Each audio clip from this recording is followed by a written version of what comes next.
Click the first link in the description for the best Askreddit content.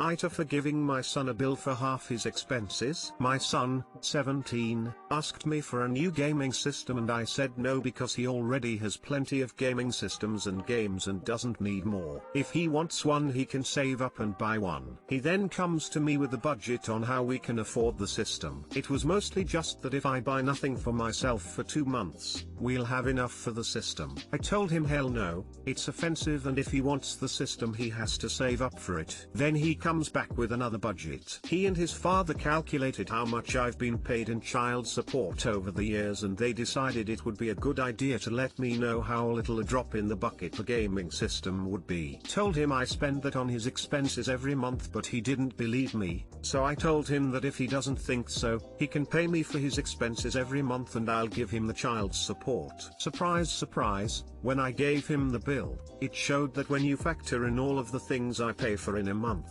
it's much more than child support. Child support doesn't even cover 30%. Now my ex is yelling at me for making our son feel like an expensive burden, but I think I was teaching him a lesson about money and unteaching him some of what my ex says about support. ETA, not able to comment, but just wanted to say this isn't a question of being able to afford the console. I can afford it, but that doesn't mean he should just get it. NTA. It would have been an R move to give your son a bill just to shame him, but that's not what you did. Your son was incredibly entitled and rude to you. He and your ex both implied you take the child support and spend it on yourself. You proved otherwise. And you're right. You did teach him a lesson about finances and how expensive it is to raise a child. Edit. Also, not that this isn't obvious, but a gaming system isn't a necessity. It's important you also explain to him the difference between a want and a need. Bills, food, clothing, toiletries all need to come before luxuries. NTA, your son was way out of line to come to you with his child support numbers. That was dad stirring the pot, but your son's 17 and was being an ass. Go to your kid and tell him that you knew he was going to be expensive when you had him and that you love him more than money and always will. P.S. Your ex is a douche who doesn't like his kid knowing how much more you've done for your son financially. NTA. If his father wants to interject, why doesn't he buy the system? That being said, I would sit down and explain that he isn't a burden but new gaming systems are a luxury item. You can maybe help him come up with a strategy to save his own money or suggest he take on work outside the home. He is going to be an adult soon. If his father wants to interject, why doesn't he buy the system? Because his whole point was I pay child support already, that should go to the gaming system. Why am I stuck paying for things for this kid when I already do the legal minimum? Which is why the ops response was great, fighting resentment with facts.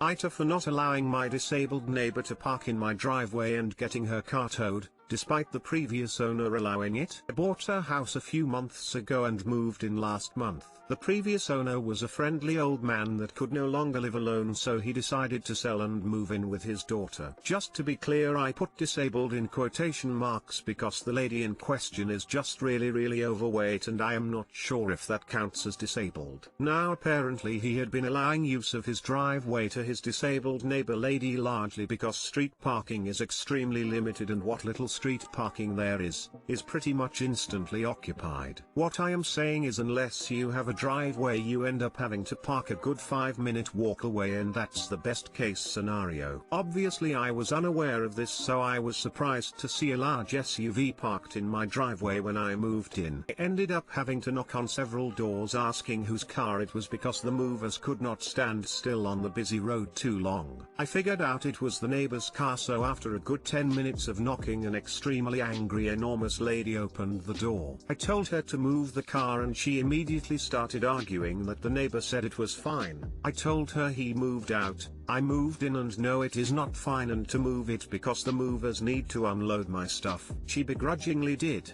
I ended up seeing her walking back half an hour later completely wet with sweat. Now a few days later I went back to work and lo and behold, The SUV is parked in my driveway again. I go over there again, spend 20 minutes knocking on the door before this lady opens the door, again, visibly angry. I tell her to move her car. My driveway is not public parking. She protests, saying her ankles can't take walking the distance and claims I can easily walk. I tell her that while that might be true, it's my goddamn driveway and I want to park there myself. Again she moves her car. Again I spot her half an hour later drenched in sweat making her way home. Well, it happened again a week ago and this time she would not open her door. I got tired of it and had her SUV towed. She of course came to my house to scream at me. I told her to get the hell off my property. A few days later I had a small fence installed with a lock on it to make sure it did not happen again. I have since been getting dirty looks from her and one other neighbor, and when I told my mom she told me I should be nicer to people. I do feel sort of bad too. She clearly struggles with the walk after all. You were nice. First time it happened. The second time it happened, you were under no obligation to continue being nice. The third time it happened, she knew good and damn well what she was doing and she still did it anyway. I'd have had the car towed too. NTA. NTA, this is your house and your driveway. You asked her several times nicely but she ignored you. Her situation is not your fault and not your problem to solve. I know it ain't my fault or responsibility, it's more so a guilt/feeling bad thing. NTA, plain and simple. She should get a handicapped spot designated for her if it really is that much of an issue. NTA, you bought a house with a driveway. It's yours. If she's truly disabled, she can contact the city to have them designate a handicap parking spot. If she had handicap tags, she can use that. Otherwise, she's trespassing.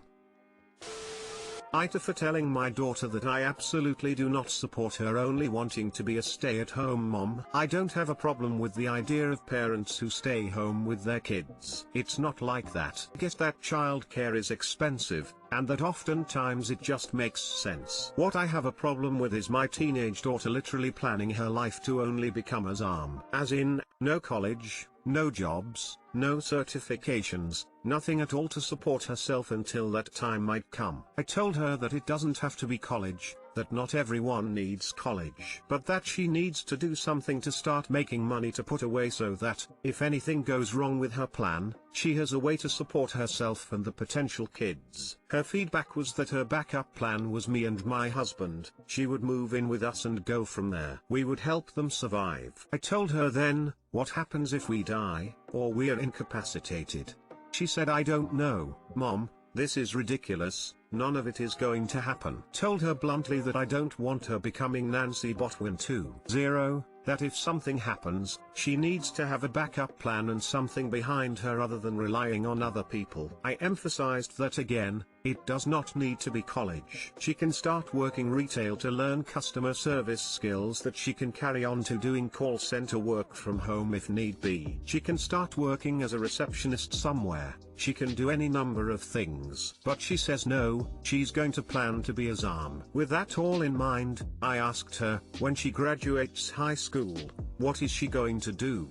She said just try to find a husband. Maybe marry someone in the military. She said she assumed she would be living at home. I told her no, and that she would be moving out. She could live at home if she gets a job or tries to get some kind of community college degree or certification. But that if she insists on being a deadbeat loser and waiting for a man to come and rescue her, she's on her own. This didn't go over well, and I am now being held up as totally unreasonable, mean, a huge bitch, etc. I don't think I'm wrong at all. I want to set her up for a lifetime of success and happiness. If this wonderful man who comes and whisks her away, knocks her up, etc., gets injured or dies, I don't want to have her come knocking at our door because she can't afford to take care of herself. AITA, ETA, oh my god, I posted this when I was super agitated and walked away and forgot about it and came back to see all of the responses. Holy shit. Give me a few minutes to catch up,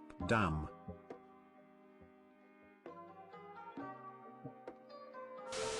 I'd strongly steer her toward culinary arts and the hospitality industry. Many of those skills transfer over to being a good Psalm. Then, even if the husband and kids thing doesn't happen right away, she'd have a means of support while improving the skills, at least. I'm a stay-at-home mom 5 days a week. I work the front desk at a local hotel on weekends. It's the easiest job I've ever had, and it's very similar to what I do at home. Vacuum and clean the lobby, get stuff ready for breakfast, and soothe tantrums of tired people. Barely needed any training lol. I'm a stay-at-home mom 5 days a week. I work the front desk at a local hotel on weekends. It's the easiest job I've ever had, and it's very similar to what I do at home. Vacuum and clean the lobby, get stuff ready for breakfast, and soothe tantrums of tired people. I barely needed any training lol. Don't try to pick up grumpy guests and rock them to sleep if they are throwing a hissy fit. You might strain your back.